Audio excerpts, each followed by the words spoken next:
विधानसभा चुनावों के ऐलान के साथ एक बार फिर से इलेक्टोरल बॉन्ड सवालों के घेरे में आ गया है। 2018 में मोदी सरकार इलेक्टोरल बॉन्ड की योजना लाई थी और उसी समय से विपक्षी दल इस पर सवाल भी उठा रहे थे। विपक्ष का दावा था कि इस बॉन्ड का सिर्फ सत्ता पक्ष को ही फायदा पहुंचेगा और बीजेपी की सरकार अपने फायदे के लिए इसे लेकर आई है और ये बाद में सच भी साबित होते हुए दिखा।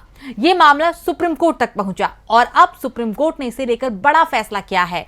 तो क्या है कोर्ट का फैसला, देखिए ये रिपोर्ट। सुप्रीम कोर्ट ने इलेक्टोरल बॉन्ड के मामले में 5 सदस्यों की संवैधानिक पीठ के गठन का ऐलान कर दिया है। राजनीतिक दलों को इलेक्टोरल बॉन्ड के जरिए चंदा लाने की जो योजना मोदी सरकार ने 2018 में शुरू की थी, अब सुप्रीम कोर्ट की संवैधानिक पीठ उस पर सुनवाई करेगी। इस मामले में याचिका पर सुप्रीम कोर्ट के chief justice DY Chandrachud, justice JB Pardiwala और जस्टिस मनोज मिश्रा की बेंच ने यह आदेश दिया है।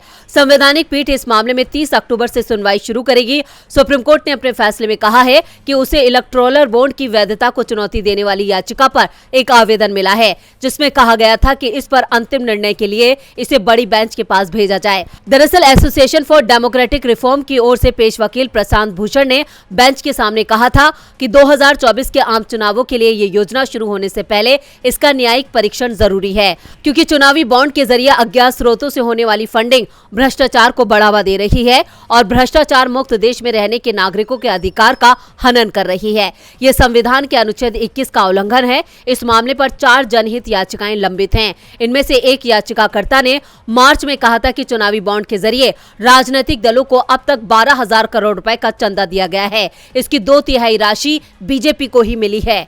DB लाइव की रिपोर्ट।